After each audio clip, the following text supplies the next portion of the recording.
Welcome in Deseret News Rewind Classics. Dusty Litster and Dane Stewart, as always, presented by Heidemann & Associates, brought to you by the Utah Army National Guard. That's right, Dusty. And, the Utah Army National Guard, we talk about it every show. Over 150 different career path options available. Maybe you're looking for that next step or maybe a different step, but you don't quite know what you want to do. There's no better place to get on-the-job training skills than the Utah Army National Guard. And right now you can earn up to $20,000 in signing bonus, as well as $20,000 in educational assistance from the Utah Army National Guard. To learn more, visit nationalguard.com.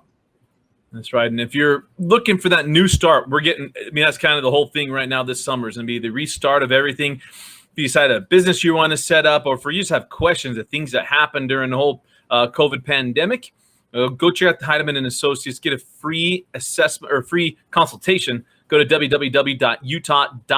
And, of course, if you were a first responder during the pandemic, they'll give you a free will as well. So hit them up at www.utah.law and let them know that Deseret News Rewind sent you. Well, we got a fun one. We got star power in this one. It is Deseret News Rewind Classics, Layton versus Bountiful.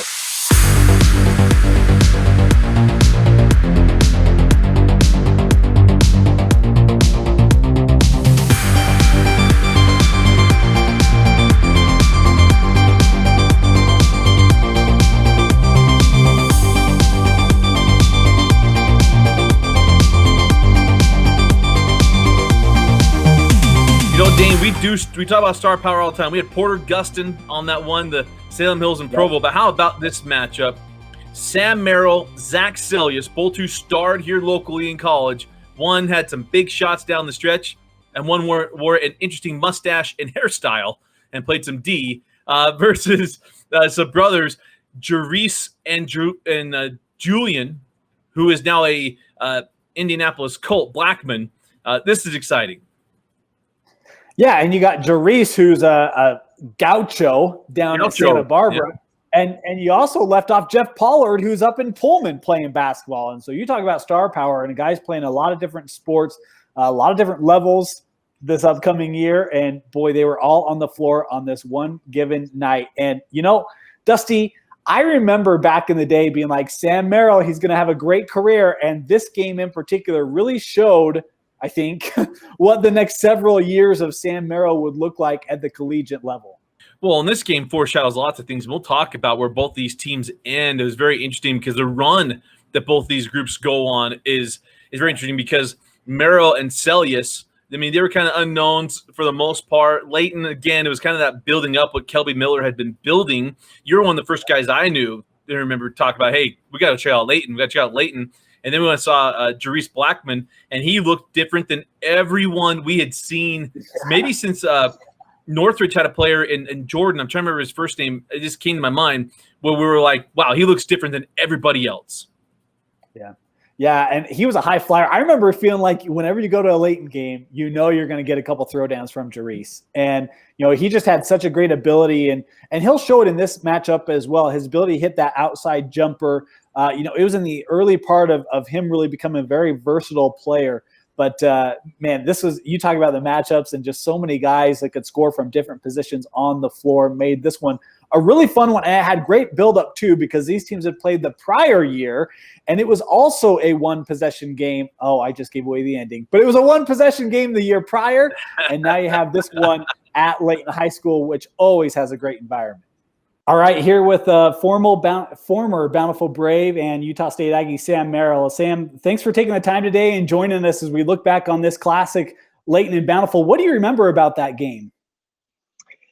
I don't. Until you guys sent me the clip of the highlights, the only thing I could have told you was that I hit a game winner. That was a long time ago, about 6.5 years ago. So it was good to see some of those highlights. Just as we were talking about that and looking back on that game, and you think about it, and you have Sam Merrill and Zach Seljaas and Pollard all from Bountiful, and then you have Julian and Jarriesse Blackmon on the other side. Did you recognize at that time like how skilled the players were in that particular game? Was there an added measure there? Because it's not common for us to see 5 Division I kids in a basketball game at the same time.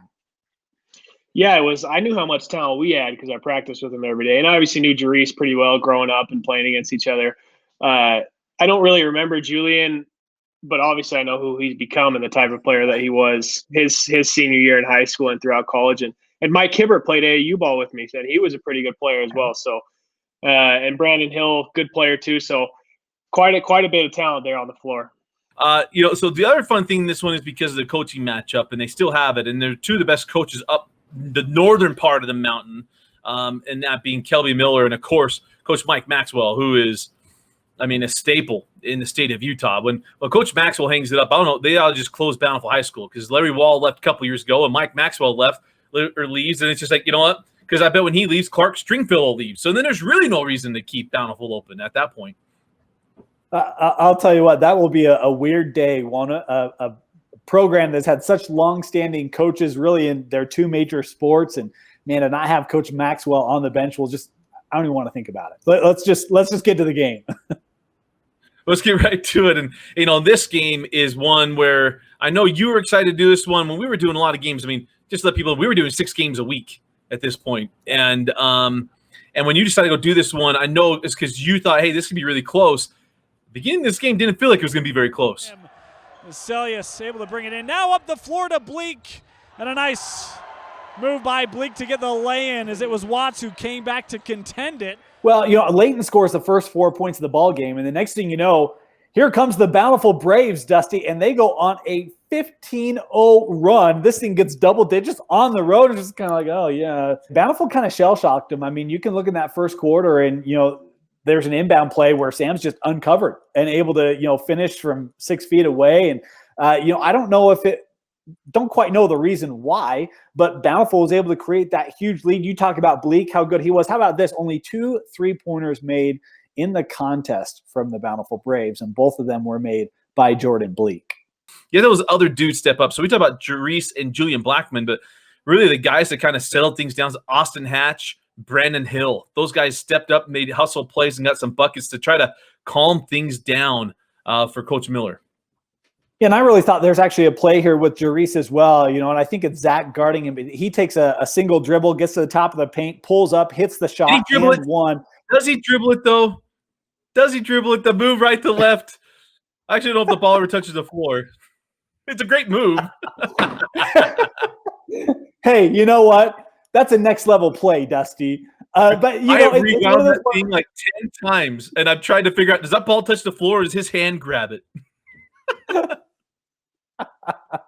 Yeah, I wonder how much that just kind of helps them settle in. They hit a late 3 in that first quarter, and then Jarriesse comes out. He hits that shot. You start to see some of those jumpers fall in this second quarter, and they needed to talk about being down.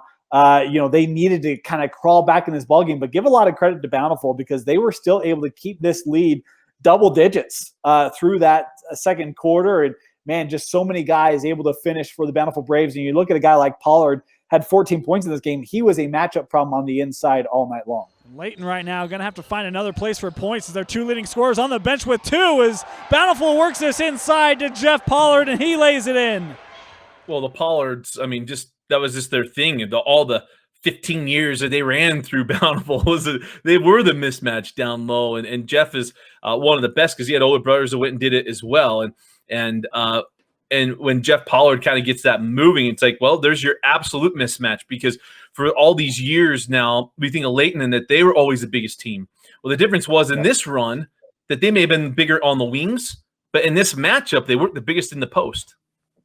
Well, they weren't. And you have Pollard, but then the other thing you'll see, and this was, Dusty, you're going to have to help me with the years here, but this was when, Seljaas, look, he was still 6'6", right? And so it's like you got multiple guys that are 6'6" or taller for the Braves. You got Sam Merrill, who's 6'3", 6'4" in high school at the guard position. So you got a lot of height all across the floor. And this Layton team, if I recall correctly, outside of Jarriesse, Julian was not big at all in high school. He was, 5'10", 5'11". So yeah, you just don't have a lot of kids that can deal with some of that. And you see Bountiful really take advantage of that in the first half. Well, and here's a great play. So it's 33-22, and Layton misses a shot. Hill strips it away from behind from Pollard. Pollard doesn't even leave his feet, blocks Hill, And let's just show this one. Watch the big man run down the floor. Good as Pollard rebounds it. Then how about down low? Austin Hatch, and no foul called. Going the other way as Pollard throws it down. The man who got the block gets the dunk. Yeah, man, such an impressive play there, Dusty. You know the thing that I love, and you talk about how Pollard doesn't even leave his floor. Hey, man, you got twin towers there. You got another Bountiful post player who, head on a swivel, able to hold his ground, and there just isn't anything going. Before you know it, you're out on the run. That's what made Pollard, I thought, so great was his height and his lengthiness, but he would get up and down the floor as well and made this Bountiful team really difficult to deal with. We talk about the lead Bountiful was able to build up, Dusty. It was still double figures at the half, and, Layton hit a couple of threes in that second quarter, trying to hang around. They needed them. It was just such a cold start for the Layton Lancers. But you look at this game at halftime, and you've got, a 12-point lead? It's just like, oh, man, I just don't know that Layton is executing enough offensively to be able to find a way to win this game. Well, so it's 37-25 at the half, and then we start the third quarter, and it's just one of the things about Layton and in this team in particular is that you feel like, well, you got to make a bunch of big plays to come back, and what they just did, it was stay to who you are, and Bountiful, it's not like Bountiful goes to big scoring droughts. It's just that Layton starts making big plays, so it's 41-30, get a block underneath the hoop, and then come back and you start seeing that athleticism and Julian going hard to the hole, and they start making those kind of plays. Now this is Julian Blackmon with it, looking to drive. Boy, how about the athleticism of Julian Blackmon? A nice driving lane for him and a couple steps, and he's to the hoop. Yeah, I love that take by Julian. I mean, man, you just get a glimpse of what a special, player he's going to be. And I was kind of disappointed when he chose football, but you get it, But, man, those were his only two on the night, that drive. But, man, just such a quick burst. And him running the point, you start to see improved ball movement from Layton as well. You see them trying to get to the rim a little bit, finish up close, trying to get some easy buckets. And but that being said, you get some threes sprinkled in there as well. In this third quarter, things really started to look like, okay, well, maybe Layton has a shot. But even that being said, it was still decent lead for the Braves going in the fourth. Caleb Harrop did some things, and so in the fourth quarter, now Jarriesse gets going. He gets a hard take, it's within 6, and you start, Dane, you were there. I mean, I wasn't there, you were there. It was like, did you start feeling like, okay, here comes Layton? I think for me, it required you almost felt like Bountiful still had to give some things away, right? That Layton was maybe starting to get their footing, but an 8-point deficit heading into the fourth quarter, you still need some things to go your way. And we saw Bountiful take some quicker shots, and then you see Layton getting some second chance opportunities, a big kick out three that all of a sudden brings it down to a single possession. And that's when you're like, oh, wait, hold on. This Layton team has found a way to kind of grit their way back in it. A little behind Hill. Finds Hibbert. Hibbert with the jumper. This one no good. Blackmon with the board. Knocked out of his hands. 3 on the way from Petty. Yes! And a timeout taken by Layton. 47-44. 2:44 left. Malcolm Petty's fired up. He makes it 47-44. And now that timeout, Mike Maxwell says, hey, number 5, we're riding you.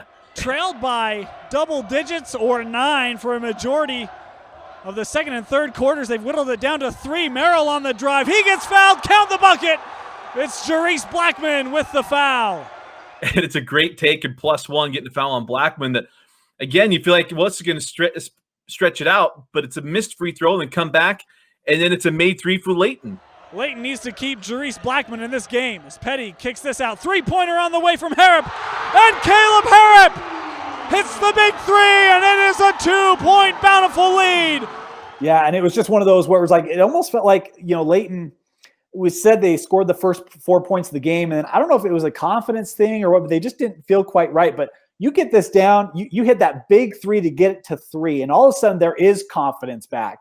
And now you see that confidence start to permeate throughout the roster. And you talk about that big corner 3 to, make it a 2-point game. The whole bench is standing. Everyone is electric. And I just love the calmness of Sam Merrill. And I remember this game, and it was one of those where it was like, hey, at college, he's going to be a different kind of kid because it doesn't matter the environment. And it gets crazy at Layton. It gets loud and ruckus. He had a calming influence on the offensive end and just, hey, you know what? I'm just going to go beach off the dribble, lay it in. Did that numerous times in the fourth quarter. They needed every one of them to try to help suppress this Layton momentum. Merrill brings the ball up. He's going to drive. Hibbert comes over on the help, but Merrill with the bucket 2 minutes left, 51-47. Bountiful out in front. Going right down the lane to get the score, and then another big three. What's just amazing was it gets the ball or gets the game 53-49, get a stop and come down, and another big three for Layton. Over to Harrop, looking inside. Boy, what a move by Harrop on the drive. The spin move opened up a driving lane, and Caleb Harrop, the senior, took advantage. 50 seconds left. Petty around the screen. Hibbert going to shoot the three. He can make this, and he does! Mike Hibbert pulls the Lancers to within one. 40 seconds left. 53-52. I don't think Bountiful was really all that keyed in on defending Hibbert from the three, but he hits a big one, Dusty. And look, I don't care if it touches every part of the rim, the backboard, if it gets blown in by the air conditioner, goes through the net, and it was much needed to get this back to one. And again, you just felt like this game's not over and Layton isn't going away.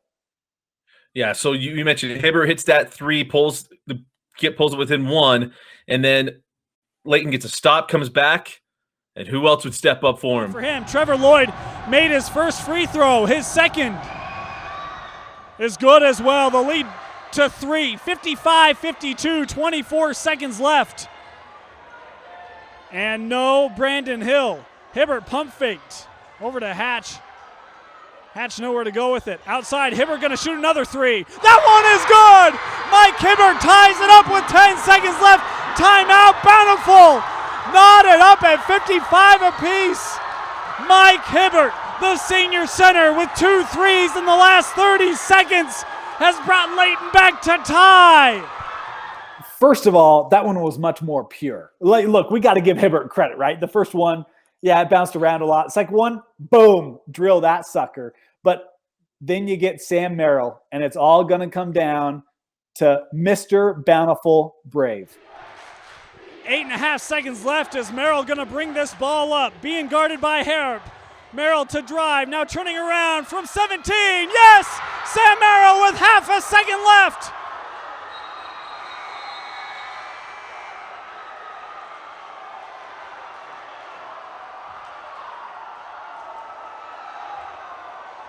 And the teams are going to go to their benches.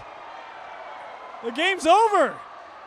The Bountiful Braves. Sam Merrill hits a shot with half a second left. No timeouts for the Lancers, and the Braves, for the second year in a row, hit a buzzer beater to defeat the Layton Lancers. Talk about the final moments of that. I mean, obviously we say, Layton comes back, they make that push, you bring the ball down, and it's Sam Merrill time. What do you remember on that game-winning play? Not too much. I just remember, I tried to go left and tried to get to the basket, which I generally try to do, especially in high school. I didn't shoot as many threes in high school as I did in college. Just tried to get to the basket. I can't remember who was guarding me, but he cut me off, and I kind of spun back to the middle and just realized that I had created space randomly out of nowhere. So just saw that space there, rose up, and fortunately was able to hit the shot. As you look back on that game and you see some of the highlights and you kind of relive how the game went, did that bring back any memories for you? Or are there any points of that game? Because, you guys get off to a big start in that first half, have a double-digit lead, and then, the fourth quarter, Layton starts to chip away. Was there anything that kind of came back to your mind, emotions or things that you went through that game? Yeah, a little bit. I do remember getting out to a lead and being up double digits at half, and that was usually a pretty good sign for us as a team. But just seeing those highlights, remembering all the big-time shots that Layton hit, and they had a lot of guys step up and make threes. Mike hits those 2 threes. I can't remember his name. The little short kid hit a couple threes. So they made some plays, and I think Zach fouled out of that game towards the end, if I'm not mistaken. So yeah, just a lot of fun. Being able to see a highlight of me dunk. I had 0 dunks in college, so that was cool to see. It's been a while since people have seen one of those. Hey, we got it on tape, so we can prove it, right? Yeah. That's one you got to save for all your kids, right? Sam, if I were to have interviewed you after this game and we're down on the floor, you just hit a game winner over Layton in a non-region game, and I say, Sam, in a couple of years, you're going to go and play 4 years Division I basketball. You're going to win a couple of conference championships. You're going to go to the NCAA tournament, and you're going to be in a position to be drafted in the NBA. Would you believe me? I mean, when you think about how your career has developed, what are your thoughts when you look back on just where you find yourself here wrapping up your senior year? I probably would have agreed with you with everything until the very last point, because that's part of the reason I went to Utah State. Was I knew it's a successful program, but I never in high school obviously I wanted to go to the NBA, but I never thought that it was a real possibility. I'd been told that Europe was my ceiling. So to even have an opportunity at this point, and hopefully it's an opportunity I can make the most of, but just to be in this position is something I'm very grateful for. Well, let's go to our categories real quick. How about our, well, this is kind of easy, our game MVP. Hey, man, it's got to be Sam Merrill. And that's not just because I have some Utah State gear behind my shoulder, but you look at what he did, Dusty, in this game, and we talk about his calming presence in that second half as, Layton is trying to make that run, a couple opportunities for him to just, hey, I'm going to get to the rim, going to take the easy points. But then ice in the veins to bring back one of the favorites to be able to drill that shot, man. We talk about losing the defender. He's got help coming over to be able to hit that on the road. Sam Merrill, he's your guy. And we saw them a lot that year because the next game, I did their next game. You did this one. I do the next one at American Fork against Spencer Johnson and Brennan Bailey. And it was so different. I agree. It's Sam Merrill. I mean, 20 points, 6 rebounds, 8 assists. I mean, that's just running away from it. The unsung hero, brought to you by the Utah Army National Guard. I'll go first. My unsung hero, I tend to do this the last couple of videos anyway. I'm going to go Mike Hibbert. If Hibbert has hit 2 threes, Merrill doesn't have a chance to hit a shot at the horn. So Hibbert ends up with 8 points. He hits 2 threes. He has 5 rebounds in this one. But without those 2 threes, the heroics of Sam Merrill aren't needed. I love that. I was actually thinking the same thing, Dusty. Believe it or not, you opened the gate here to going from, the team on the unfortunate side of the score. And thinking you hit those 2 threes. He also had 5 rebounds. He was the second leading rebounder for Layton in this game. His presence in the post. I was going to go with Mike Hibbert as well. So we're both thinking along the same lines here today. I love it. Well, hit us up. Let us know what games we could go dive into. We know a lot of Bountiful fans are saying, hey, what about that championship game? Trust me, it's already right here. We know what we're going to do. We got some great news on the horizon, as well as things are starting to brighten up. But we're going to lay out what our plans are. These have gone really well for us, and so expect we'll just keep doing these, get this all primed and ready for the next season that was been promised. Well, I don't say promised. Feels like it's coming. And so hit us up. Let us know what games we need to go through. We'd love to do it as well as part of our archives. For Vince Francis and Dane Stewart, I'm Dusty Litster. Thanks for joining us and watching Deseret News Rewind Classics on Deseret.com.